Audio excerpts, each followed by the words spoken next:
For yourself, let's talk about Odell Beckham Jr., who is not having a great week, I'll be honest. His alma mater, LSU, announced today that they are banning him from their facilities for 2 years for distributing money to players during last year's national championship game. I thought that was Monopoly money. This news comes after OBJ threw his helmet, punched the cooler, and took off his cleats on the sidelines after being pulled during the Browns' blowout loss to the Steelers this past weekend. Odell addressed his frustration today. Y'all take a listen. Really don't care to keep trying to make myself look like a good guy into the world and all that, because I am who I am. I got pulled out of the game. The coach said this was the best decision. You know, it's 8 minutes left. And for me, I'd rather take my like a man. I'd rather take my win the same way. I want to be out there to the last whistle competing. I'm kind of over, trying to play the right thing because, I love them to death, but there's people who have plenty of rings and consider the GOAT, and they do things on the sideline, and other people do things on the sideline, and they get away with it, and it's classified as passion because they may have something behind their legacy or whatever it is. And to me, bro, we love this that much. It means that much. There's no way around it. I don't care if I have 0 rings, 12 rings, 20 rings. I love this game of football, and I'm not gonna keep dulling myself to for the world to feel like I'm mature or whatever word you would like to throw around it. I'm always gonna be me. Speak your truth, Odell. Speak your truth. So, Big Bro Sal, what do you make of Odell's frustration? I make a whole lot out of this. Tyrese, if y'all know that song. Okay. He is frustrated because he's embarrassed. He's embarrassed because he's in a situation that he sacrificed to be in this position of playing with a quarterback that he thinks can't get him the ball. That's real. He sacrificed. And what did he do in terms of sacrifice? Suppressed his true feelings for a long time because he had a reputation of speaking out and being a malcontent. So, being a superstar and a prisoner of his own success, he decided to suppress his true feelings. But right now, he's embarrassed. And he's embarrassed because he's the receiver that just went out there last week and only had 2 catches for 25 yards. And he knows he's much better than that. But he's embarrassed because the whole world saw that, and they won't properly blame the person who's responsible for it. Baker Mayfield. He is upset and frustrated at Baker Mayfield. And he's getting to the point where he's going to say, damn it, throw caution to the wind. I don't care. I got to call this dude out, because if not, you guys are going to look at me side-eye and start to call me out. I will not get this opportunity again to be this Odell Beckham Jr. in this day in my prime. So his frustration is now boiling over because he wants somebody to really give him an escape from being under Baker Mayfield. Man, that's real. We've gotten it all wrong about Odell Beckham his whole career. Really, shame on us, shame on the media, shame on everybody except for Odell. Let me remind America, Odell is one of, if not the most talented receivers in the National Football League. Yes. And I understand Mike Thomas exists. I understand DeAndre Hopkins exists. I understand Julio Jones exists. I understand all these people exist. Odell Beckham is one of, if not the most talented receivers in the National Football League. Yet, he's mentioned in the same conversations as dudes like Cole Beasley, because Cole Beasley has more receptions a game than him. Odell has less receptions a game than not 1, 2, 3, 4, 5, but 6 rookies. 6 rookies. Odell is 32nd right now in the NFL in receptions, and he's 47th in receptions a game. Odell Beckham. That would be like Russell Wilson being last in passing yards. Like, to give y'all an equivalent, that's what that is. Odell Beckham, one of the most talented, but now he's playing for a team that is limiting his talent. The other reason I'm rocking with Odell on this is he's keeping it 100, big bro. Think about this, and we got footage of it. Tom Brady just 2 weeks ago on Thursday had sideline outbursts. Y'all take a look at him yourself if you didn't see him the first time.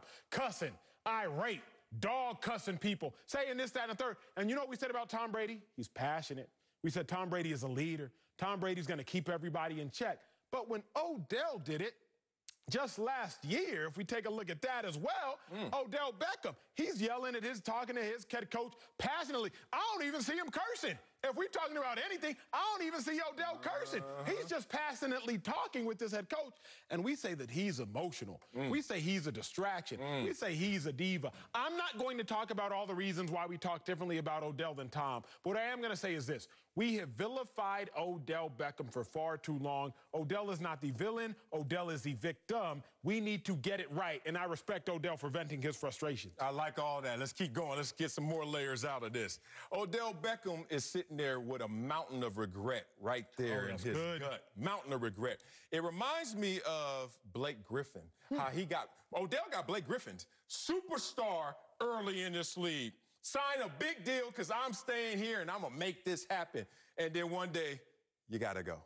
Traded away to a situation that Odell didn't sign up for. But he's not keeping it 100. And I don't know if he can because of his reputation. He's a third rail. As soon as he says anything, the whole world lights up, and I understand why he's a prisoner of his own success. But I'm going to keep it 100 for him because if you're not going to say someone's name, someone's number, you're not going to call them directly out, you're keeping it 99 and keeping it 100. Let me keep it 100 with him. Who, what, where, when, and why that Odell is frustrated with. Who's he frustrated with? Baker Mayfield and now Emily for defending her husband because Baker's wife. Lord, his quarterback rating is 29th and his completion percentage is 26. That's good. Yeah, I'm mad at him. What am I mad at? I'm frustrated because my coach won't address this. If you're not going to yank him, at least let the whole world's attention go to him and say he's the reason. Where am I mad? In Cleveland. Yeah, oh, y'all saying it's Cleveland? What's wrong with Cleveland?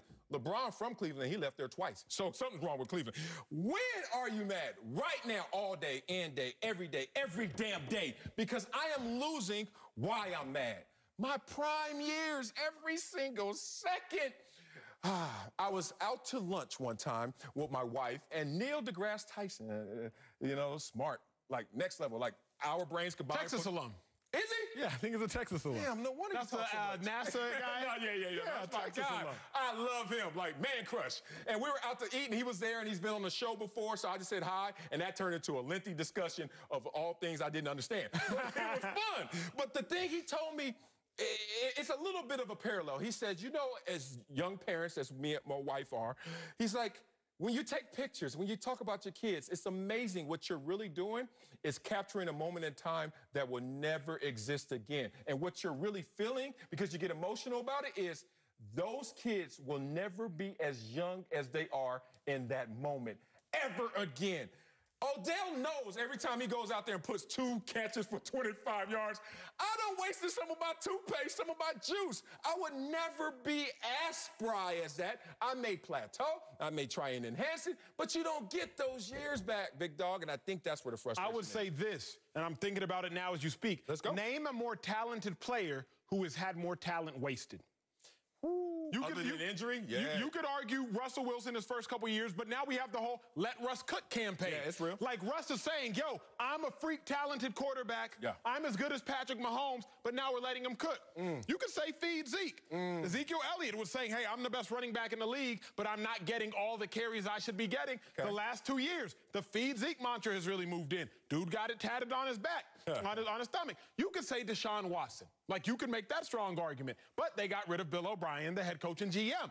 When you look at Odell Beckham, I would submit that he is the most talented player whose talent is being wasted in the NFL. And again, I'm just going across the board thinking of it now, but I look at Russell Wilson, but finally they let Russ cook. I look at Zeke, they started feeding him. I look at Deshaun Watson, got that head coach up out of there. When you look at Odell Beckham, a guy who, Marcellus, was going to be a Hall of Famer, like in 8 years. If he would have kept on that trajectory he was on with the Giants, he was going to be a Hall of Famer yesterday. Yeah. And now he is an afterthought today. Okay, let me jump out of my body and attack our conversation. Please. Because someone is at home right now tweeting us, trolling the hell out of us, saying, DeAndre Hopkins, who had a carousel of quarterbacks, and no matter who they were, Brock Osweiler, like bums, he made it happen somehow, some way. Maybe it was system, maybe it was different situation.